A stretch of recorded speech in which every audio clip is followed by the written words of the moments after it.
ചേട്ടാ നമസ്കാരം. നമസ്കാരം. ഈ മലപ്പുറം ജില്ലാ രൂപീകരണം അത് രൂപീകരിച്ച കാലം മുതലേ വലിയ വിവാദങ്ങൾക്ക് ഇടവരുത്തിയ കാര്യമാണ്. അതെങ്ങനെയാണ് ഉണ്ടായതെന്നും ചരിത്രത്തിൽ രേഖപ്പെടുത്തിയിട്ടുണ്ട്. ഇപ്പോൾ മലപ്പുറം ജില്ലാ രൂപീകരണവുമായി ബന്ധപ്പെട്ട് LDFിൻ്റെ മുൻ കൺവീനർ മന്ത്രിയൊക്കെ ആയിരുന്ന പാലളി മുഹമ്മദ് കുട്ടി ചില വെളിപ്പെടുത്തലുകൾ നടത്തിയിരിക്കുകയാണ്.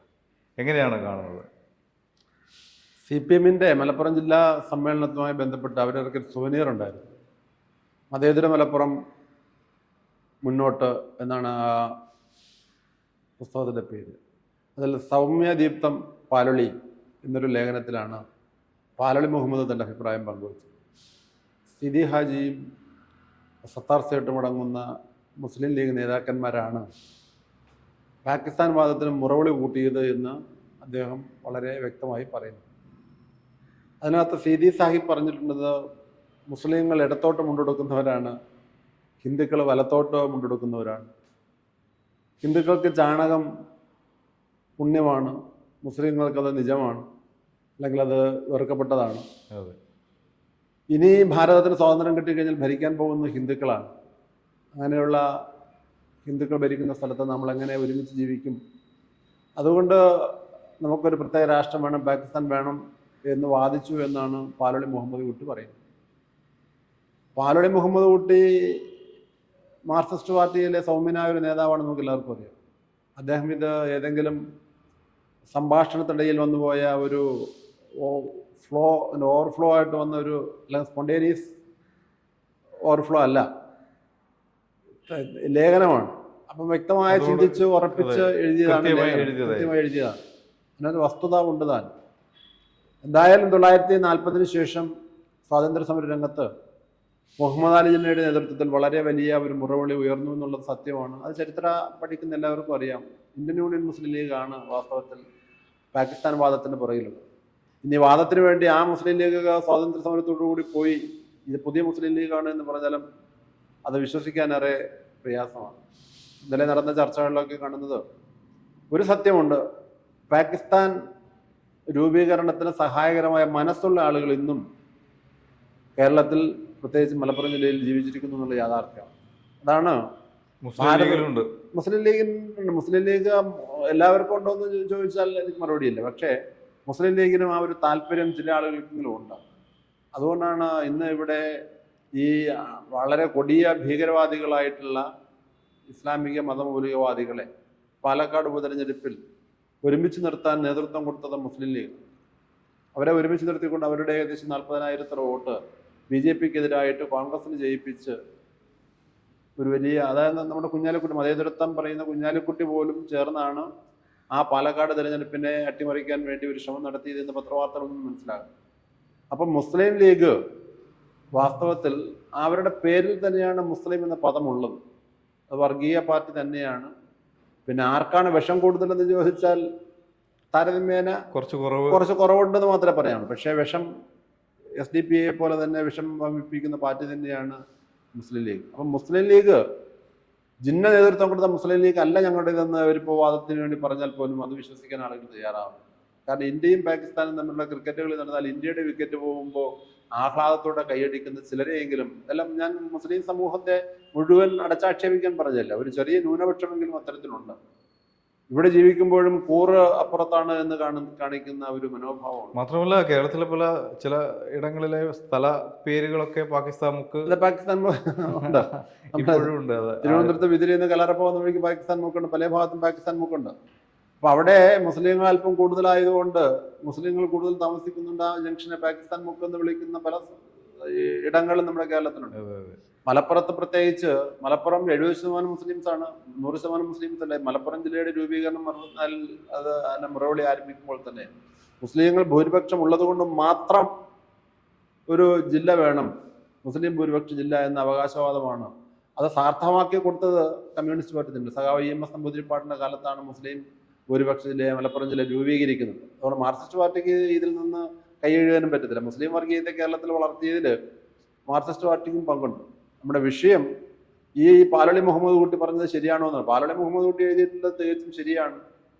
ഇനി പാലളി മുഹമ്മദ് കുട്ടിക്കെതിരെ ഒരു ആരോപണം മുസ്ലിം ലീഗിന്റെ ആളുകൾ ഉന്നയിക്കുന്നു. പാലളി മുഹമ്മദ് കുട്ടി ഇന്ത്യക്കെതിരെ യുദ്ധം ചെയ്ത ആളാണ്. പാലോളി മുഹമ്മദിയുടെ പൂർവ്വകാലത്ത് അദ്ദേഹം ഇവിടെ നിന്ന് നാടുവിട്ട് ഹൈദരാബാദിലെത്തി നൈസാമിന്റെ പട്ടാളത്തിൽ ചേർത്തിരുന്നു കുറച്ചു കാലം. അപ്പൊ നൈസാം തികച്ചും ഭാരതവിരുദ്ധനായിരുന്നു. ആ നൈസാമിന്റെ പട്ടാളത്തിൽ നിന്നുകൊണ്ട് ഇന്ത്യക്കെതിരെ യുദ്ധം ചെയ്തു എന്ന ആരോപണമാണ് മുസ്ലിം ലീഗുകാർ പാലോളി മുഹമ്മദ് കുട്ടിക്കെതിരെ പറയുന്നത്. അതുകൊണ്ട് അങ്ങനെയുള്ള പാലോളി മുഹമ്മദ് കുട്ടി മുസ്ലിം ലീഗിനെ പഠിപ്പിക്കാൻ പറഞ്ഞു. ഈ ഒരു വെളിപ്പെടുത്തൽ ഇപ്പോൾ നടത്തിയത് കൊണ്ട് വല്ല കാര്യമുണ്ട്? പ്രത്യേകിച്ച് CPM ഇപ്പോൾ പൂർണ്ണമായും ഇത്തരത്തിലുള്ള തീവ്ര ഇസ്ലാമിസ്റ്റുകളുടെ കയ്യിലാണ് എന്ന് ആരോപണം നിലനിൽക്കുന്നു. അപ്പോൾ ഇങ്ങനെയൊരു കാര്യം പാലോളി പറഞ്ഞതുകൊണ്ട് പാർട്ടി അത് ഗൗരവമായി കാണേണ്ടതുണ്ടോ, അല്ലെ കാണുമോ? പാർട്ടി അതിനെ ഗൗരവമായി കാണുന്നു ഒന്നും എനിക്ക് തോന്നുന്നില്ല. പാർട്ടിയുടെ തന്ത്രത്തിന്റെ ഭാഗം, അടവുനയത്തിന്റെ ഭാഗമായി തന്നെ ലേഖനത്തെ കാണാം. അല്ലാണ്ട് ഒരു ഒറ്റപ്പെട്ട ഒരു ലേഖനം എഴുതി അയച്ചതല്ലോ ജില്ലാ സമ്മേളനത്തിന്റെ സോനിയറിൽ. അങ്ങനെയാണെങ്കിൽ തന്നെ ഒറ്റപ്പെട്ട ലേഖനം തിരുത്താൻ പാർട്ടി തയ്യാറാവും. പാർട്ടിയുടെ അടവുനയത്തിന്റെ ഭാഗം, ഒരു ഭാഗത്ത് ഇസ്ലാമിക ഭീകരവാദികളെ പ്രോത്സാഹിപ്പിച്ചുകൊണ്ട് പല സ്ഥലത്തും SDPIയുമായിട്ട് ഭരണം പങ്കിടുന്ന തദ്ദേശ സ്വയംഭരണ സ്ഥാപനങ്ങളിൽ നിന്ന് CPMനുണ്ട്. തിരുവനന്തപുരം ജില്ലയിൽ പോലും അത്തരം സ്ഥാപനങ്ങൾ SDPIയുടെ പിന്തുണയോടുകൂടി CPM ഭരിക്കുന്ന സ്ഥാപനങ്ങളുണ്ട്. അങ്ങനെ ഈ SDPI പോലുള്ള അഭിമന്യുവിന്റെ പഞ്ചായത്തിൽ അതെ SDPIയും CPMഉം ഒരുമിച്ചാണ് മത്സരം. അപ്പൊ ആ കൊലപാതകത്തിന്റെ പ്രതികൾ ഇന്നുവരെ അവരെ ശിക്ഷിച്ചിട്ടില്ല. ആ കേസിന്റെ വിചാരണ പൂർത്തിയാക്കിയിട്ടില്ല.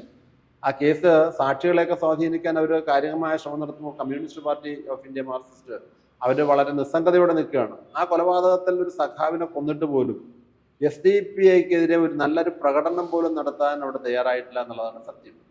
അപ്പോൾ പാകിസ്ഥാൻ വാദത്തെ കമ്മ്യൂണിസ്റ്റ് പാർട്ടിയുടെ സ്വാതന്ത്ര്യ സമര സങ്കല്പം എന്തായിരുന്നു? കമ്മ്യൂണിസ്റ്റ് പാർട്ടി പോലും സ്വാതന്ത്ര്യ സമരത്തെ തള്ളിക്കളഞ്ഞ് ബ്രിട്ടീഷ് ഭരണത്തിൽ നിൽക്കുകയാണ് ചെയ്തത്. ബ്രിട്ടീഷ് ഭരണത്തോടൊപ്പം നിൽക്കുകയാണ് ചെയ്തത്. ഇന്ത്യൻ സ്വാതന്ത്ര്യ സമരത്തെ അവർ അംഗീകരിച്ചിരുന്നില്ല.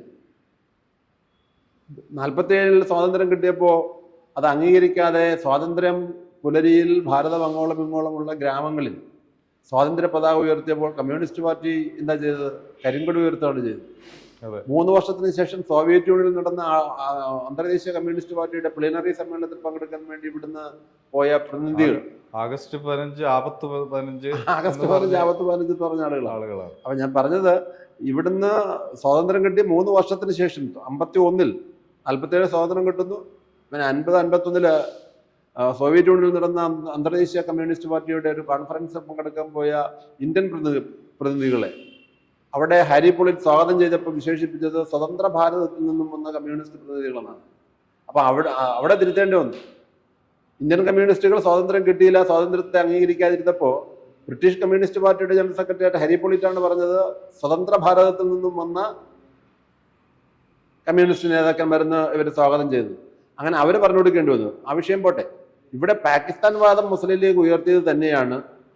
അതിനുശേഷമുള്ള അവരുടെ ഡയറക്റ്റ് ആക്ഷൻ എത്രയോ കാലം ഇന്ന് ഇന്ത്യ നേരിടുന്ന ദുരന്തത്തിന് ലോകത്തിന് മുമ്പിൽ ഭാരതം കാണിച്ചു കൊടുത്ത മതേതര മുഖത്തെ പിച്ചു ചീന്തി ലോകത്തിന് വെളിച്ചം പകർന്ന ശാന്തിയുടെയും സമാധാനത്തിൻ്റെയും ആ ഒരു കാഴ്ചപ്പാടിനെ പിച്ചു ചീന്തി ചോരപ്പുഴകൾ ഒഴുകി. ഒരുപക്ഷെ ലോക ചരിത്രത്തിൽ ഏറ്റവും വലിയ പലായനം സംഭവിച്ചത് 47-ലെ ഭാരത വിഭജന സമയത്തായിരുന്നു. അതൊരു ദുരന്ത ചിത്രം തന്നെയാണ്. എന്തായാലും പാലോളി ഇപ്പോൾ ഈ ഒരു കാര്യം പറഞ്ഞതുകൊണ്ട് വലിയ കാര്യമൊന്നുമില്ല. കാരണം ഇതൊക്കെ ആളുകൾക്ക് അറിയുന്നതാണ്. പക്ഷേ ഒരു രാഷ്ട്രീയ വിവാദം അത്രയേ ഉള്ളൂ അല്ലേ? രാഷ്ട്രീയ വിവാദം ബോധപൂർവ്വം ഒരു ബാലൻസ് ചെയ്യാൻ, ഒരു ഭാഗത്ത് കോൺഗ്രസ് അല്ലെങ്കിൽ പിന്നെ കോൺഗ്രസിലേക്ക് ഹിന്ദു വോട്ട് ബാങ്ക് പോകുന്നു എന്നുണ്ടെങ്കിൽ അതിനെ തടുക്കാൻ വേണ്ടി അല്ലെങ്കിൽ അതിനെ ഒന്ന് ഒഴിപ്പിക്കാൻ വേണ്ടി ചെറിയ ശ്രമം പാലോളിയിൽ കൂടി നടത്തുക. മറുഭാഗത്ത് കോൺഗ്രസിലേക്ക് പോകുന്ന ഇസ്ലാമിക ഭീകരവാദികളുടെ വോട്ട്, ഇസ്ലാമിക ഫണ്ടമെന്റലിസ്റ്റുകളുടെ വോട്ട് ബാങ്കിനെ പ്രതിരോധിക്കാൻ ഹിന്ദുവിനെ അശ്ലീലമെന്നും ഹിന്ദുത്വം അശ്ലീലമെന്നും ഒക്കെ പറഞ്ഞ് ഇതൊരു ബാലൻസിങ് തന്ത്രമാണ്. കപടതയിലൂന്നിയ രാഷ്ട്രീയ അടവ് നയത്തിന്റെ ഒരു ബാലൻസിങ് തന്ത്രമായിട്ട് നമുക്ക് ഇതിനെ കാണേണ്ടി വരും. ശരി ശരി.